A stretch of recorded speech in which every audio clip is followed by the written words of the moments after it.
Querido Deus, Pai Santo, Senhor da Glória, nós estamos em Tua presença, Senhor. Muito obrigado, meu Deus, por mais um dia que Tu nos concede. Obrigado pela Tua bondade, pela Tua presença, pela Tua grandeza, pelo Teu conselho santo, Senhor, nos ensinando a seguir.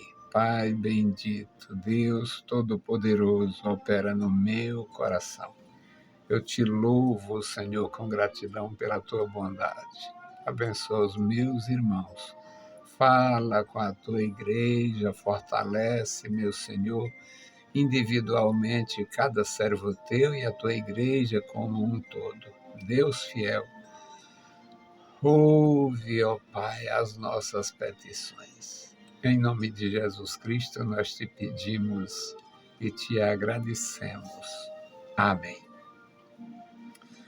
Louvado seja para sempre o nosso Deus. Meus queridos irmãos, estou muito feliz com Deus, sempre sou muito feliz com o Senhor Jesus, agradecido pelo amor profundo, pela bondade indizível.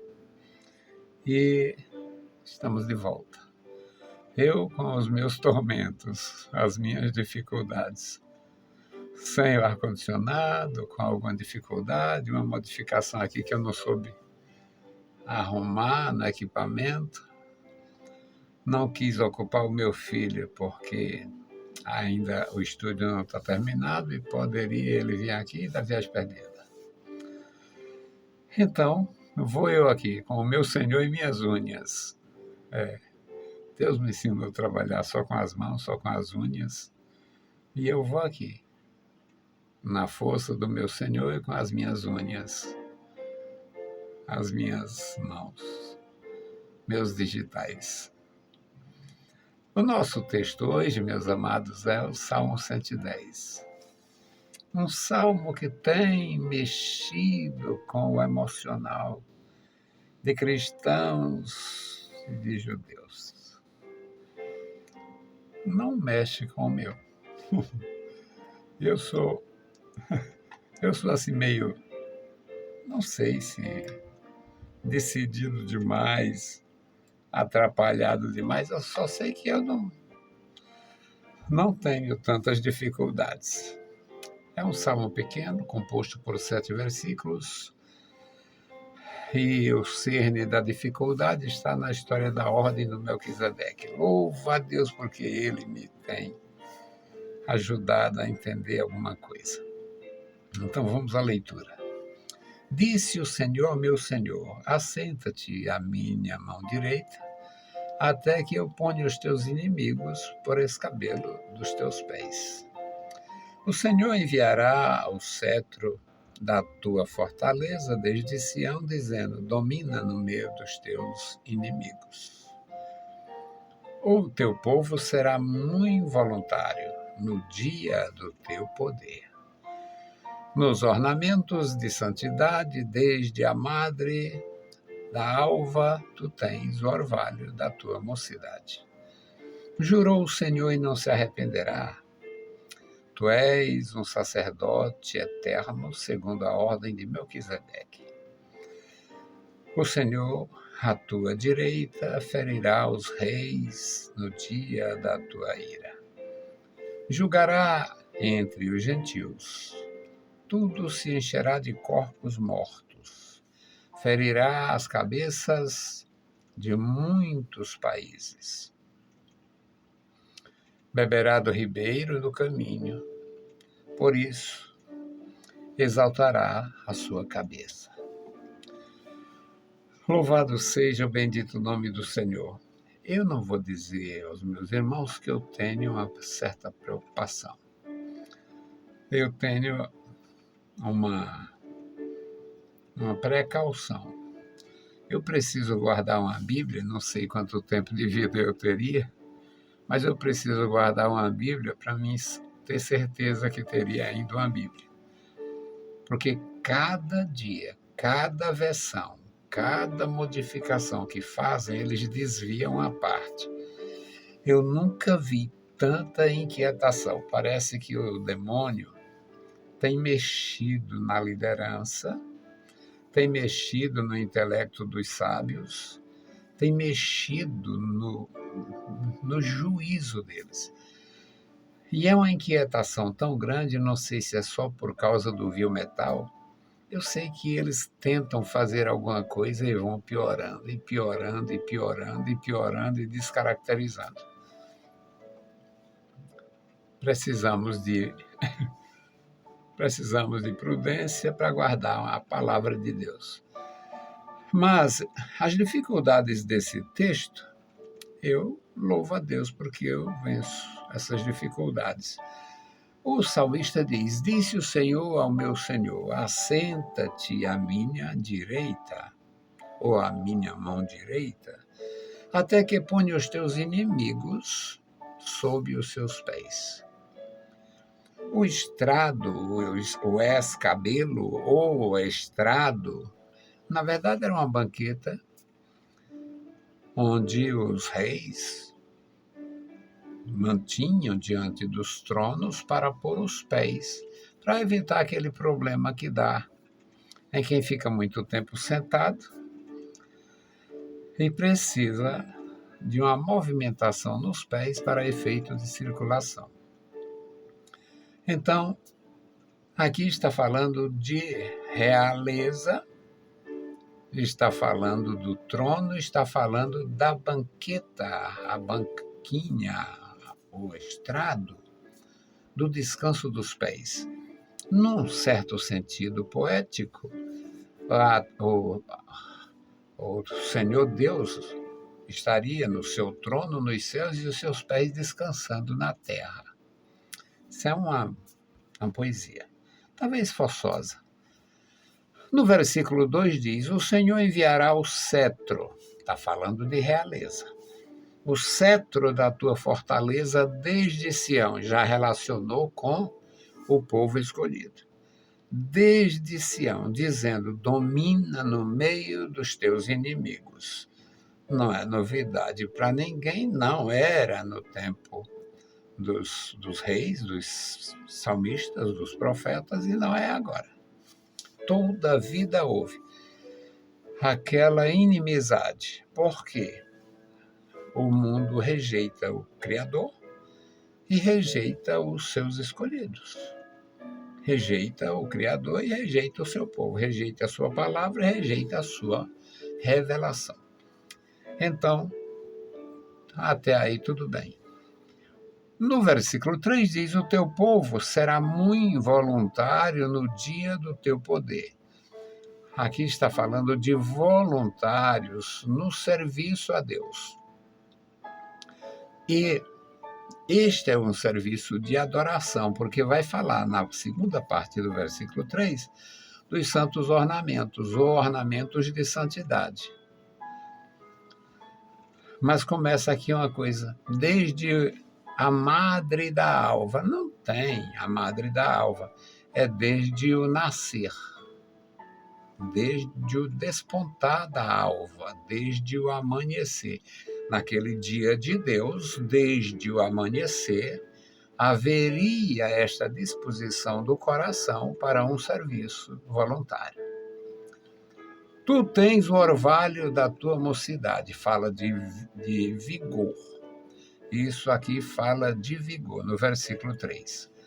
No versículo 4 diz: jurou o Senhor e não se arrependerá. Agora vem o sacerdócio. Tu és sacerdote eternamente, segundo a ordem de Melquisedeque. Tinha um querido irmão que já está com o Senhor Jesus, e ele não aceitava a minha maneira de ensinar sobre isto. Porque tem aquela história no Gênesis, onde apresenta o Melquisedeque, fala que ele era sem pai, sem mãe, sem genealogia. Ou seja, quando ainda Abrão, antes das transformações, chegou em Salém, o Melquisedeque era rei de Salém, era sacerdote de Salém, que também era muito comum. Os sacerdotes, aliás, os reis, têm ofício sacerdotal. Então, Melquisedeque, ele era o sacerdote e rei de Salém. Ele abençoou Abrão, o Abrão deu dízimos ao Melquisedeque, reconhecendo a sua autoridade como sacerdote de Deus. E no Gênesis está esta descrição, que ele era sacerdote e rei de Salém, não tendo pai, nem mãe, nem genealogia, ou seja, não havia um histórico para se conhecer quem antecedeu ou quem sucedeu. Por quê? Porque o Abrão esteve ali um período pequeno. Não tinha um relacionamento com ele antes e nem tinha um relacionamento depois daquela história da matança dos reis. Portanto, o Melquisedeque se torna um protótipo do Filho de Deus, que não teria uma genealogia, né? A tribo de Judá não teria um sacerdote e nem teria um rei antes nesse sentido. Então, Jesus, o Messias, estaria para a tribo de Judá, assim como Melquisedeque estaria para a história, não se sabendo quem antecedeu Melquisedeque ou quem sucedeu Melquisedeque. E Jesus Cristo não teria antecessor e nem sucessor, porque a tribo de Judá não é tribo sacerdotal. Então, eu acho lindo, eu acho maravilhoso, sou muito grato a Deus, porque Ele me deu o entendimento dessas coisas, dessas pequenas coisas, e eu transmito isso para os meus irmãos. Jurou o Senhor e não se arrependerá. Tu és sacerdote eternamente, ou sacerdote eterno, segundo a ordem do Melquisedeque. Melquisedeque não tinha ordem, porque toda ordem tem uma cronologia, tem uma ordenação, já está dizendo, é ordem. Então, os sacerdotes de cada ordem, eles têm uma sucessão, que se torna conhecida, uma espécie de linhagem. Não é o caso do Melquisedeque, porque não se conhece antecessor nem sucessor, e muito menos do Messias, porque não tem. O Melquisedeque a gente não conhece. Não é que aí, devido à ignorância, que a ignorância se agiganta, parece um goleiro. A ignorância ela cresce muito diante de determinadas dificuldades. E a figura do Melquisedeque é como se ele fosse um ser divino. Alguém coloca ele como sendo ainda o 100, que não havia morrido. Outros, eles fazem 1001 coisa, mas é só o fruto da ignorância. O Melquisedeque era um cidadão, portanto, rei e sacerdote de Salém. Não se conhece o histórico, quem o antecedeu em Salém, quem o sucedeu em Salém, e por isso ele se torna um tipo para o Filho de Deus, que na sua tribo, a tribo de Judá, Jesus é sacerdote, não tendo havido nenhum outro sacerdote, antes e nem depois haverá. Eu acho maravilhoso, me sinto muito feliz, tanto aprendendo quanto ensinando. No versículo 5 diz: O Senhor à tua direita ferirá os reis no dia da sua ira. Jesus é o rei dos reis e todo mundo que lê a Bíblia sabe, e todos os reis haverão de prestar conta com este rei. No versículo 6 diz: julgará entre os gentios. E o julgará entre os gentios. Haverá batalha, haverá rejeição, haverá mortandade, haverá muito, muito, muito, muito prejuízo, muito precipício. Mas não muda em nada o poder, a autoridade do Messias. Então fica aqui a compreensão. tudo se encherá de cadáveres, vai haver guerra, rejeição. O Apocalipse descreve isto de uma forma importantíssima, até com detalhes, enquanto o salmista apenas faz uma alusão. No versículo 7º e último diz: beberá do ribeiro no caminho. Está falando de deslocamento, caminhada, experiência, experimento de dominação. Era assim que os dominadores faziam. Eles saíam da Ásia, ia para a Europa, saía da Europa, ia para a Ásia, saía da Ásia para a África. E à medida que eles dominavam, à medida que eles estendiam o seu domínio, eles se aproveitavam de todos os recursos naturais. E aqui é mencionado no último versículo: beberá do ribeiro, beberá a água potável no caminho por onde passar e seguirá de cabeça erguida. Agora, a diferença neste último versículo, aqui, por isso exaltará a cabeça. Isso chega a ser bárbaro. Eu não sou hebraísta, não conheço as línguas, tenho noção mínima, tanto do grego como do hebraico, noção mínima, mas isso aqui é simplesmente um vício de editores para facilitar para compradores e degradar a palavra de Deus. Acho uma temeridade, vou sempre falar e não tenho a quem dar satisfações. É muito bom viver porque a gente fica desassustado. Hoje, viver, morrer, agradar, desagradar, pouquíssima diferença faz. Contanto que eu cumpra com alegria a missão que recebi. E estou fazendo isto com um mínimo de desenvoltura. Que Deus possa abençoar os meus irmãos de uma forma gloriosa, maravilhosa. E a minha intercessão hoje é pelas nossas, a minha também, as nossas famílias. A família está sendo desintegrada. Quanto mais recurso existe, mais desintegração.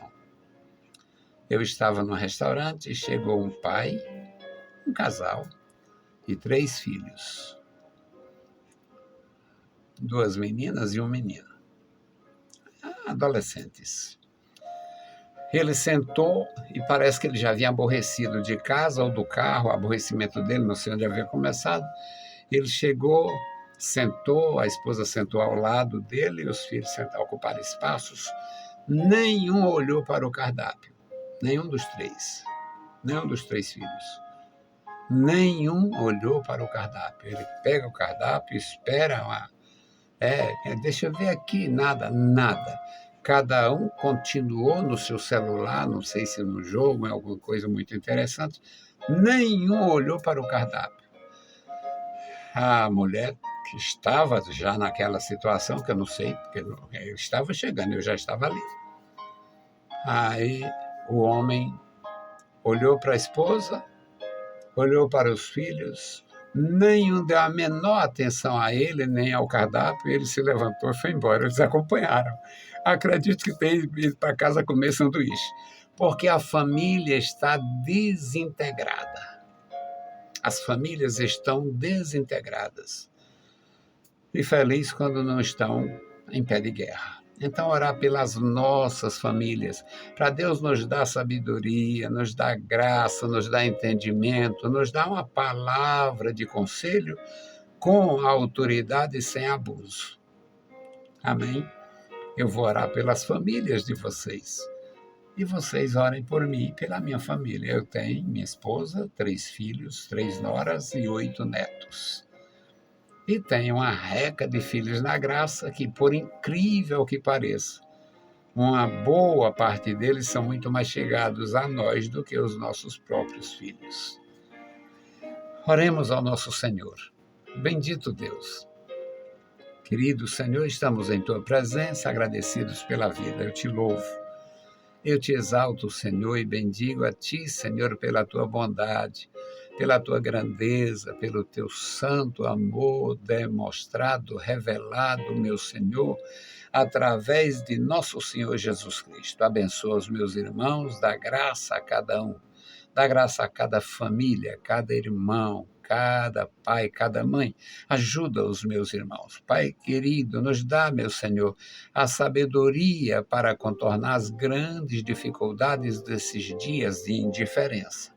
Que nós possamos, ó Deus, aconselhar, ajudar, procurar, de alguma forma, Senhor, interagir com os nossos, ó Deus, tentando melhorar, tentando, Senhor, corrigir os desvios de uma sociedade desatenciosa. Amado Pai, guarda os meus irmãos, dá vitória e graça a cada um.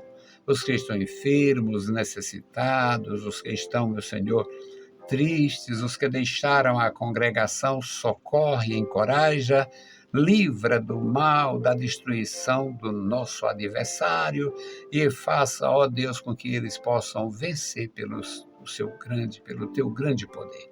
Deus fiel, Deus bendito, ouve a nossa petição.